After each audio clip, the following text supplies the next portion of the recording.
জুমার মুসাল্লিয়ান ইকরাম, সর্বাগ করে আমরা সেই মহান মনিবের দরবারে শুকরিয়া জ্ঞাপন করি যিনি আমাদেরকে এই মসজিদে আসার বসা সালাত খুতবা শোনার জন্য উপস্থিত করেছি। সকলে মিলে একবার বলে আলহামদুলিল্লাহ। তারপরে পরে আমাদের ধর্মের গুরু, ধর্মের নেতা, সর্বকালের সর্বযুগের সর্বশ্রেষ্ঠ মহামানব জনাবে মুহাম্মদুর রাসূলুল্লাহ সাল্লাল্লাহু আলাইহি ওয়াসাল্লাম, তিনার প্রতি সহস্র শান্তির ধারা বর্ষিত হোক। আল্লাহুম্মা সাল্লি আলাইহি ওয়া সাল্লিম বারিক আলাইহি। আমি আপনাদের সম্মুখে পবিত্র কালামুল্লাহ থেকে একটি আয়াতের টুকরো তেলাওয়াত করেছি। সেই আয়াতকে কেন্দ্র করে আমি আমার সংক্ষিপ্ত তথ্যবল বিবরণ তুলে দেওয়ার চেষ্টা করিব ইনশাআল্লাহ আজিজ। ওয়া তৌফিক ইল্লা বিল্লাহ, আলাইহি তাওয়াক্কালতু ওয়া ইলাইহি উনীব। সেই সংক্ষিপ্ত বিষয়ে টপিক হচ্ছে উশুর ও যাকাত। আমরা জানি এই ওসর শব্দের অর্থ কি? ওসর শব্দের অর্থ হচ্ছে দশমাংশ, অর্থাৎ 10 ভাগের 1 ভাগ। যাকাত শব্দের অর্থ হচ্ছে পবিত্রতা, পরিশুদ্ধি।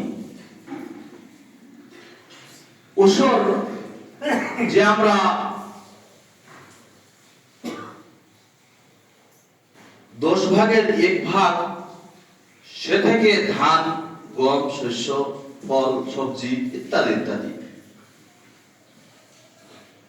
যাকাত টাকা পয়সা, সোনা চাঁদি, রূপা, গরু, ছাগল, উট, বকরি, এগুলো থেকে যাকাত। তাহলে আমরা যে যাকাতটা হচ্ছে আমাদের টাকা পয়সাকে পবিত্রতার জন্য, এই যাকাত এর বিধান আমরা কোথা থেকে পাচ্ছি? আমরা জানি যে একটা চারকোনা যদি ঘর বানাতে হয় তাহলে পিলার লাগে, পিলার ইট, বালি, সিমেন্ট, অনেক কিছু জিনিস লাগে। পিলারটা লাগবে, আরো দেওয়াল লাগবে। এই যাকাতটা পাওয়া যাচ্ছে কোরআন থেকেও একাধিক জায়গায়, হাদিস থেকেও প্রমাণ। রাসূলুল্লাহ সাল্লাল্লাহু আলাইহি ওয়াসাল্লাম বলছেন, বুনিয়াল ইসলাম আলা খামস, ইসলামের 5টি খুঁটি, 5টি স্তম্ভ: কালেমা, নামাজ, রোজা, হজ, যাকাত। রাসূলুল্লাহ সাল্লাল্লাহু আলাইহি ওয়াসাল্লামের নির্ভেজাল অমীয় বাণী থেকে, নির্ভেজাল হাদিস থেকে প্রমাণিত করলো যে যাকাত আমাদের উপরে ফরজ আছে। যাকাত বিধানটা আমরা সেখান থেকেও আমরা কি পাচ্ছি? আমরা সেখান থেকেও পাচ্ছি, রাসূলুল্লাহ সাল্লাল্লাহু আলাইহি ওয়াসাল্লামের হাদিস থেকেও পাচ্ছি। চলে আসি আল্লাহ পাক রব্বুল আলামিন কোরআনুল কারীম থেকে একাধিক আয়াতে যেখানে সালাতের কথা বলা হয়েছে তার পাশে যাকাতের কথা বলা হয়েছে।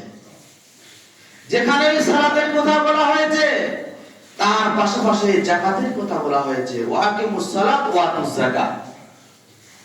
এভাবে অনেক আয়াত কোরআনে।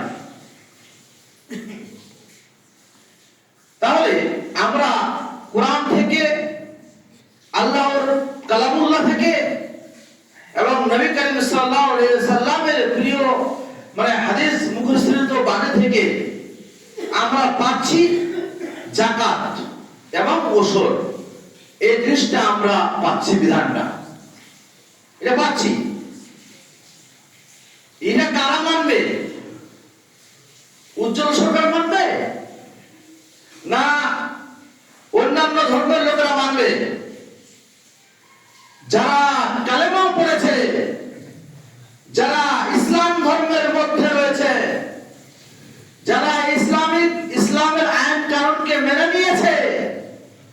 যারা ইসলাম ধর্মকে মান্যতা দিয়েছে, যারা আত্মসমর্পণ করেছে ইসলামের উপরে, তারা জিনিসটাকে মাথা নত করে মেনে নিবে, মাথা নত করে মেনে নিবে। কিন্তু আজকে আমাদের হতভাগা মুসলমান, আজকে আমাদের অর্জিত কামাই, আজকে আমাদের লাখ লাখ কোটি কোটি কামাই, আজকে আমাদের কুইন্টালটা কুইন্টাল ধান, আজকে আমাদের কুইন্টালটা কুইন্টাল গম, আজকে আমাদের কুইন্টালটা কুইন্টাল সরিষা মারাই করে নিয়ে কাটাতে ওজন দিয়ে চলে যায়। কোথায় গেল আপনার ওসর? কোথায় গেল আপনার যাকাত?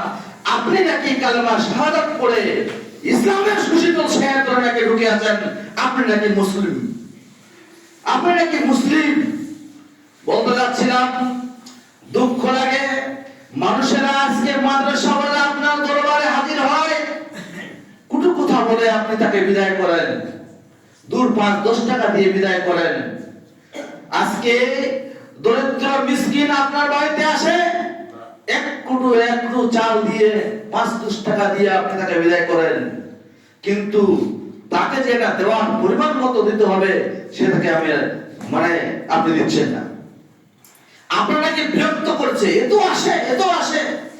চলে আসি, তাহলে আমরা পরিষ্কার পরিস্ফুট হয় কোরআন এবং হাদিস দ্বারায়, কোন ভূগোল ইতিহাস ইংরেজি বই দিয়ে নয়। আল্লাহ পাক রব্বুল আলামিনের নবী আকরাম সাল্লাল্লাহু আলাইহি ওয়াসাল্লামের বাণী থেকে প্রমাণ হয় এবং মহান করুণাময় রব্বুল আলামিনের কোরআন দ্বারা প্রমাণ হচ্ছে যে আমাদের প্রতি যাকাত, ওসর এগুলো আমাদের ফরজ, বাধ্যতামূলক।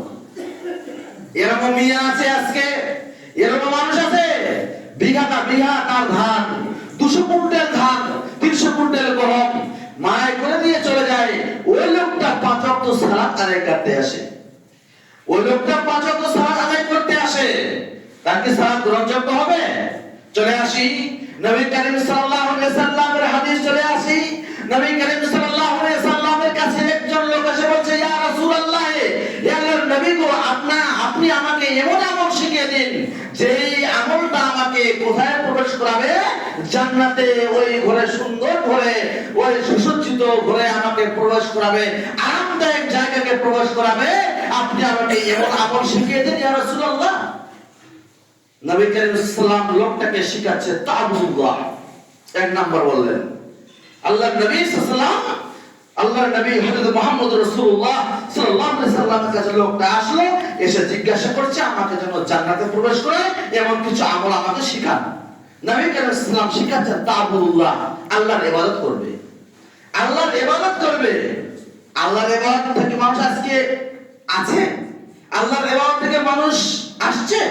যদি আসতো তাহলে ফজরের জামাত ভর্তি হয়ে যেত, যদি আসতো আসরের জামাত ভর্তি হয়ে যেত, যদি আসতো তাহলে মাগরিবের সালাত ভর্তি হয়ে যেত।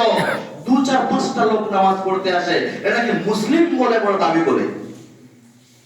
চলে আসি যে নবী করিম সাল্লাল্লাহু আলাইহি বললেন তা'বুদুল্লাহ, আল্লাহর ইবাদত করবে, ওয়ালা তুশরিকু বিহি শাইয়্যা, এবং আল্লাহ যে ইবাদত করবে তার সঙ্গে শরীক করবে না, সেই জায়গা থেকে আবার বসাবে না, তার কাছে কিছু চাইবে না, তার কাছে কিছু মাথা নত করবে না, একমাত্র আল্লাহর কাছে চাইবে। তা'বুদুল্লাহ ওয়া তুশরিকু বিহি শাইয়্যা।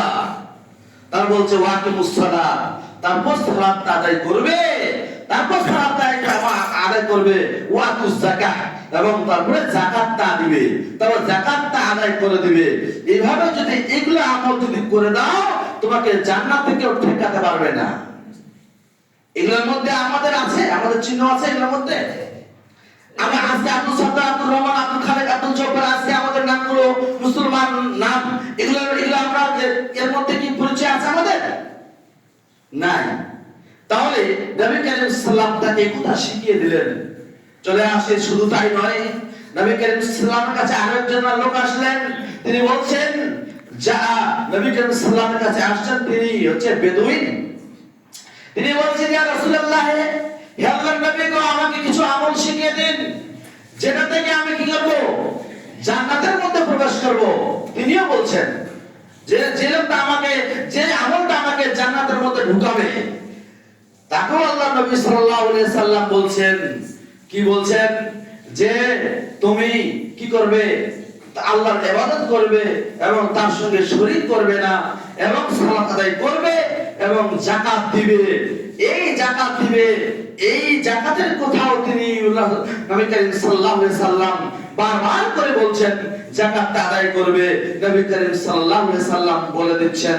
নবী করিম সাল্লাল্লাহু আলাইহি সাল্লাম যখন এই কথা বললেন, লোকটা বলছে, ইয়া রাসূলুল্লাহ, ইয়া আল্লাহর নবী গো, যার হাতে আমার জান, যার হাতে আমার জান আছে, মানে আল্লাহর হাতে, আমার জানটা আপনার জানটা কার হাতে আছে? আল্লাহর হাতে আছে। তাহলে আপনার জান বলছে, ওয়াল্লাহি যার হাতে আমার জান আছে, যার হাতে আমার জানটা আছে, তারই শপথ, আপনি যে কথাগুলো বললেন সেই কথাগুলো ত্রুটি এক কিঞ্চিত পরিমাণ ত্রুটি করব না ইনশাআল্লাহ। এই লোকটা বললে, লোকটা পিছনে পিছনে পিছনে চলে যাচ্ছে, পায়ে হেঁটে চলে যাচ্ছে। রাসূলুল্লাহ সাল্লাল্লাহু আলাইহি সাল্লাম এই লোককে জিজ্ঞাসা করছে, মানে বলছে, এই লোকটা দেখতে পাচ্ছ? এই লোকটা বলছে, এই লোকটা দেখে নাও, এই লোকটা হচ্ছে জান্নাতি। নবী করিম সাল্লাল্লাহু আলাইহি ওয়াসাল্লাম বলছেন, এই লোকটা জান্নাতি। তিনি যে বললেন যে আমি শপথ করছি যার হাতে আমার জান আছে, আপনি যে কথা বললেন সেটা ত্রুটি করব না, মানে ওই হিসাবে আমল করব। আজকে মিয়া, কত মিয়া আজকে জালসায়, কোন ইসলামিক একাডেমিতে, কোন জায়গায় ভালো ভালো আলেমদের, হাক্কানি আলেমদের হাতে ওয়াদাবদ্ধ, ওয়াদা করে না, আমি সালাত ছাড়বো না, আমি নামাজ ছাড়বো না, আমি অমুক করবো না, আমি তরিকা চলবো। তাহলে তাদের শপথ, তাদের ওয়াদা আর এর ওয়াদা কতটুকু তফাৎ দেখেন। তাহলে তারা কি করেছে? মেরেছে। তাহলে কথা মতো চলছে, কোরআন এবং সহিহ সুন্নাহ, কোরআন এবং সহিহ হাদিস ভিত্তিতে তারা চূড়ান্ত অভিযান করছে, তারা চলেছে।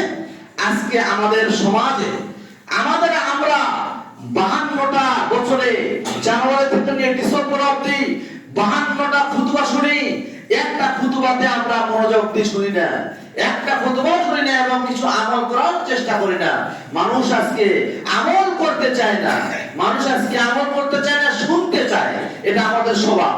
জালসা শুনতে চায়, একাডেমিতে যায়, ইসলামিক জায়গা যায়, কিন্তু শুনতে চায়, কিন্তু আমল করতে চেষ্টা করে না। আল্লাহ বলছেন সূরা বাকারা শেষের রুকুতে একটা কথা বলছেন, ক্বালু সামিনা ওয়া আতানা। ওরাই শ্রোতা যারা শুনে এবং ইতাআত করে, ওরাই শ্রোতা যারা মানে এবং শুনে, যারা শুনে এবং মানে তারাই শ্রোতা। বুঝা যায়, কোরআন থেকে বুঝা যায়। যা বলা হচ্ছে কোরআনের রেফারেন্স দিয়ে, যে আল্লাহ পাক রব্বুল আলামিনের পবিত্র কোরআন থেকে আমরা বুঝতে পারছি শ্রোতা ওরাই যারা শুনে এবং মানে। আর যারা শুনে আর উড়িয়ে দেয়, এক কান দিয়ে শুনে এক কান দিয়ে ফেলিয়ে দেয়, তারা তো কিসের শ্রোতা? যাই হোক, আল্লাহ পাক রব্বুল আলামিন যেন আমাদের এগুলো কথা বুঝার তৌফিক দান করে।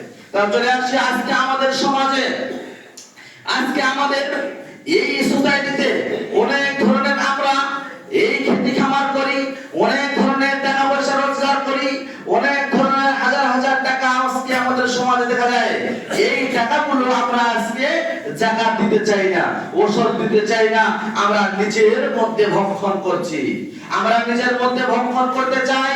যদি কোনো সাইদ আসে, যদি কোনো মাদ্রাসাওয়ালা আসে, যদি কোনো ইসলামিক সভা করবে, সেখান থেকে লোক আসে, লোকেরা বিরক্ত বোধ মনে করছে, লোকেরা বিরক্ত বোধ মনে করছে, তো আসে। কিন্তু আপনি ভাবেন, আজকে আপনি ওষুধটা ঠিক করে বের করছেন না। আজকে আপনার টাকা লাখ লাখ কোটি কোটি টাকা আজকে ব্যাংকে জমা আছে, আপনি সেখান থেকে 1,25,000 টাকা যাকাত বের হবে, সেখান থেকে আমি 1 টাকাও দিলেন না। 1,025 টাকা আপনার বের হবে, আপনি সে টাকাটা দিলেন না। আপনার লক্ষ লক্ষ টাকা আজকে ব্যাংকে জমা, কিন্তু আপনার যাকাতের পাহাড় হয়ে গেছে। আর আপনি নাকি টাকাটা সঞ্চয় করে রাখছেন, কিন্তু আপনি নাকি ইবাদত করতে আসছেন। অথচ আল্লাহ পাক রব্বুল আলামিন বলছেন, ওয়া আকিমুস সালাতা ওয়া আতুজ যাকাত, তোমরা সালাত আদায় করো এবং যাকাত দাও, সালাত আদায় করো এবং যাকাত দাও। ওয়া কাউমু মা'র রাকিন, রুকুর সঙ্গে রুকু করো। তাহলে হাদিস কোরআন থেকে প্রমাণ হচ্ছে যে আমাদের যাকাতটা আমাদের উপরে ফরজ রয়েছে। আজকে আমরা মুসলিম সমাজ, আজকে আমরা দিতে চাচ্ছি না, এ থেকে মুখ ঘুরিয়ে দিয়েছি। অনেকেই কেউ আবার দিচ্ছে, কেউ আবার বছর দিচ্ছে। 200 কুইন্টাল ধান হয়েছে, 200 কুইন্টাল ধান হয়েছে, ওখান থেকে কিছু দিয়ে দিল, মাঠ কাট নেই। এভাবে বছর হয়? এভাবে বছর হবে না। আপনাকে মেপে বের করতে হবে, এটাই বছর। আপনাকে মেপে বের করতে হবে, এটাই বছর। তার ওষুধ হচ্ছে 10 ভাগের 1 ভাগ। যদি আপনার আল্লাহর বাণীতে হয় তারা 10 ভাগের 1 ভাগ, যদি আপনার টিপটিপল দ্বারা হয়, মাসাল দ্বারা ভাগের 1 ভাগ থেকে আমরা মুখ ফিরিয়ে নিয়েছি, দূরে সরে রয়েছি। আজকে আমাদের সময়, আজকে আমাদের ওলামায়ে কেরামরা বলছেন যে আজকে অনেক কীটনাশক পদার্থ ব্যবহার করা হয়, পানি সেচ করতে হয় এবং অনেক ধরনের টাকা পয়সা খরচ হয় জমি জায়গা খাওয়াতে গিয়ে। সে তার জন্য তিনারা বলছেন যে 20 ভাগের 1 ভাগ আপনি দেন, তবুও সেটা থেকে মানুষ কি করেছে, মুখ ফিরিয়ে দিয়েছে, আজকে দিচ্ছে না। হাজার হাজার টাকা মানুষ ধান বিক্রি করলো, কিন্তু সেটা আমাদের সমাজে আমরা সেখান থেকে মুখ ফিরিয়ে দিয়েছি। আমাদের উচিত হবে যদি এই মানুষ, এই আমাদের সমাজ, যদি আমরা এই মালকে না দিই, নবী করিম সাল্লাল্লাহু আলাইহি সাল্লাম হাদিস থেকে প্রমাণিত করেছেন, আনা কানজুকা আনা মালুক, আমি তোমাদের মাল, আমি তোমাদের সম্পদ, আমি তোমাদের মাল। আল্লাহ পাক রব্বুল আলামিন কিয়ামতের দিনে যে আপনার সাপ হবে, সেই সাপ আপনাকে দংশন করবে, বলবে আমি মাল তোমার, আমি মাল তোমার।